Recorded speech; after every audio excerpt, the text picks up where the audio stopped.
सभी दर्शकों को नमस्कार। आज का वीडियो एक बहुत ही डिफरेंट एंगल से तैयार किया गया है, जिसमें हम बात करेंगे कि राजस्थान के संदर्भ में आरपीएससी द्वारा पिछले 10 इयर्स में अगर हम देखें तो नंबर ऑफ वैकेंसीज जो कि टीचिंग लाइन से अगर हम देखें तो स्कूल एजुकेशन और कॉलेज एजुकेशन दोनों सेक्टर्स में पिछले 10 सालों का आंकड़ा क्या है और इन आंकड़ों को देख के जो स्टूडेंट्स एमएससी अभी जिनका चल रहा है या एमएससी जो अभी करेंगे या जिनका एमएससी हो चुका है, उनको अपना जो फ्यूचर है, जो भी अपने कैरियर ऑप्शंस हैं, उनको चूज़ करने में किन बातों का ध्यान रखना चाहिए या ये डाटा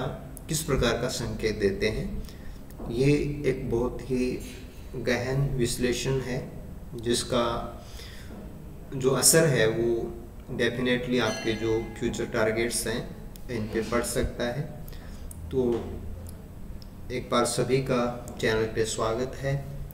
चैनल के ऊपर आरपीएससी फर्स्ट ग्रेड के रिगार्डिंग हमारा रेगुलर कंटेंट है वो अवेलेबल है, आप लोग उसका पूरा फ़ायदा उठाएं। और जो अभी पहली बार चैनल को देख रहे हैं, वीडियो पे आए हैं, वो चैनल को सब्सक्राइब ज़रूर कीजिए, वीडियो को लाइक कीजिए, अपने फ्रेंड्स के साथ में शेयर कीजिए। तो चलिए हम बात करते हैं और इन आंकड़ों को समझने की कोशिश करते हैं। देखो, स्पेसिफिकली बात करें तो जो स्टूडेंट एमएससी बॉटनी जूलॉजी से हैं, यानी कि जो बायोलॉजी बैकग्राउंड के जो कोर्सेज हैं, उसको लेके सारा का सारा ये डाटा हमने टेबलाइज किया है। देखो, टेबल का जो पहला पार्ट है वहाँ पे वैकेंसी है और सेकंड पार्ट के अंदर ईयर वाइज जो नंबर ऑफ पोस्टें आई हुई हैं वो बताया गया है। एक बार के लिए अगर हम स्कूल एजुकेशन की बात करें तो स्कूल एजुकेशन में 2024 में अभी 67 पोस्टें आई हुई हैं। संभावना है कुछ पोस्टें इसमें बढ़ जाएंगी, तो वो आगे की बात है, लेकिन बढ़ेगा वो भी आप वीडियो के बाद में लास्ट में समझ जाएंगे कि जितना बढ़ेगा उसका असर आज हम जो बात कर रहे हैं उस पर इतना ज़्यादा नहीं पड़ने वाला। 2022 में 162 पोस्टें आई थी, 2018 में 166 पोस्टें थी और 2015 के अंदर 598 पोस्टें आई हुई हैं। अगर इन सारी पोस्टों को अगर हम जोड़ देते हैं तो इनका संख्या बनता है 993 पोस्ट है, जिसको आप रफली 1000 पोस्ट मान सकते हैं। तो 1000 के रिगार्डिंग हम सारा इसमें आकलन कर लेंगे। अब ये तो बात रही स्कूल एजुकेशन की। देखो, स्कूल एजुकेशन में जाने के लिए जो कैंडिडेट्स हैं उनको एमएससी करना होता है, तो उनकी क्वालिफिकेशन एमएससी होती है, प्लस एमएससी के साथ में जो बीएड का डिग्री है वो उनको कंपलसरी होता है। और एक अगर हम राजस्थान के हिसाब से इस चीज़ को देखें तो जितने भी स्टूडेंट एमएससी करते हैं उनमें ऑलमोस्ट स्टूडेंट हैं वो बीएड करते हैं। बहुत बड़ा प्रपोर्शन है कि बहुत सारे स्टूडेंट हैं वो as a regular MSc BEd करते हैं और स्कूल एजुकेशन के लिए वो अपना जो फ्यूचर है उसको एक प्रोमिनेंट मानते हैं कि वहाँ उनको काफ़ी अच्छा लगता है कि वहाँ इजीली वो पहुँच सकते हैं। तो ये तो रहा स्कूल का से। इसके बाद में हम आगे बढ़ते हैं और अब हम बात करते हैं कि असिस्टेंट प्रोफेसर को लेके, यानी कि कॉलेज एजुकेशन में चाहे आपका सब्जेक्ट बॉटनी है या जूलॉजी है, तो दोनों ही एंगल से हम बात कर लेते हैं।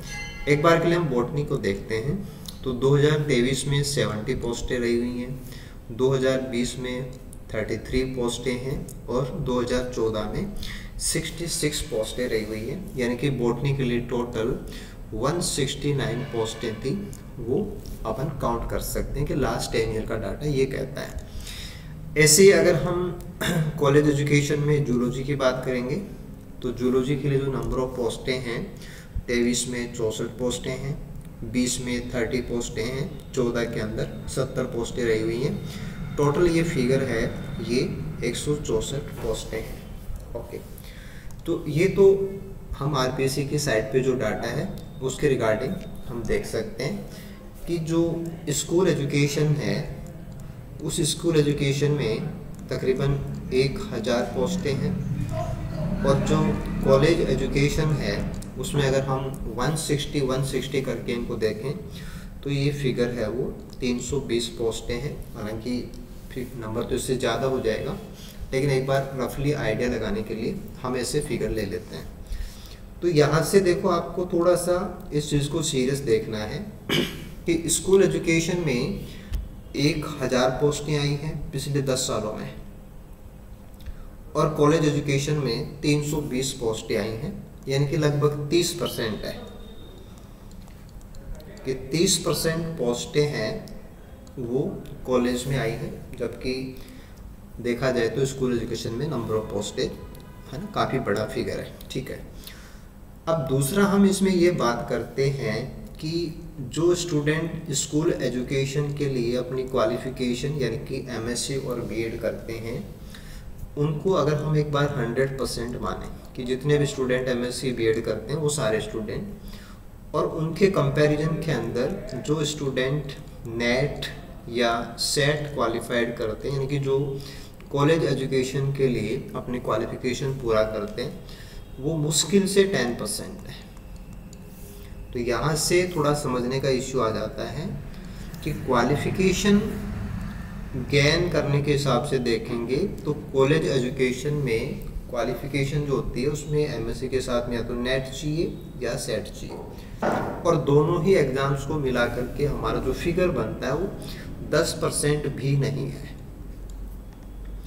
तो क्वालिफिकेशन देखेंगे तो 10% कैंडिडेट भी एमएससी किए हुए ऐसे नहीं है जो नेट सेट क्वालिफाइड है, जबकि स्कूल एजुकेशन के हिसाब से बात करते हैं तो स्कूल एजुकेशन में ऑलमोस्ट जितने भी स्टूडेंट्स हैं वो हायर एजुकेशन के बाद में अपने ड्रीम्स की तरफ जाते हैं, तो उसमें स्कूल में तो ऑलमोस्ट सभी बीएड करते हैं। ठीक है, तो अब ये चीज़ यहाँ कनेक्ट हो जाती है कि एक साइड में अगर हम बात करें तो 30% पोस्टें हैं वो आती हैं कॉलेज की, क्वालिफाइड जो कैंडिडेट हैं वो हैं 10%, यानी कि ये चीज़ आपको ये बता रहा है कि कॉलेज एजुकेशन में जो नंबर ऑफ पोस्टें हैं वो ज़्यादा हैं।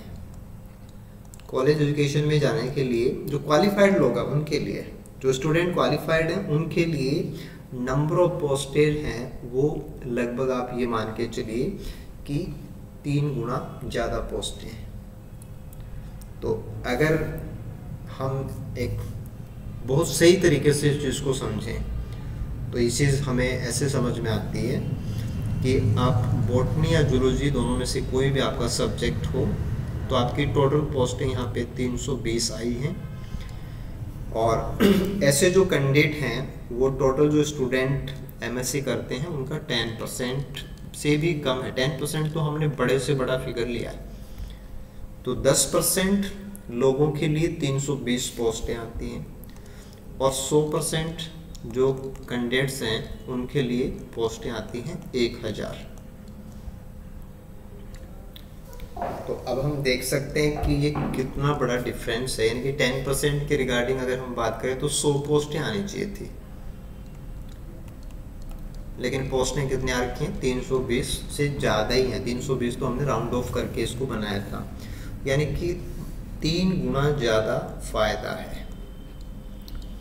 ट्रिपल नंबर के अंदर पोस्टें आपको मिल जाती हैं, और दूसरी बात ये तो केवल नंबर के साथ में हमने देखा। फिर ये होता है कि अगर आप ओनली बॉटनी के लिए असिस्टेंट प्रोफेसर के लिए जाते हैं या ओनली जूलॉजी के लिए जाते हैं तो वहाँ आपका जो सेकंड सब्जेक्ट है, जैसे बॉटनी वालों को जूलॉजी से कोई मतलब नहीं है, वहाँ पे जूलॉजी वालों को बॉटनी से कोई सिलेबस आपको प्रिपेयर नहीं करना। जीके का जो कंट्रीब्यूशन है वो आपका बहुत कम हो जाता है, ओनली 50 नंबर का जीके आता है असिस्टेंट प्रोफेसर के एग्जाम के अंदर। टीचिंग मेथडोलॉजी, साइकोलॉजी वो सब इसमें नहीं आता है।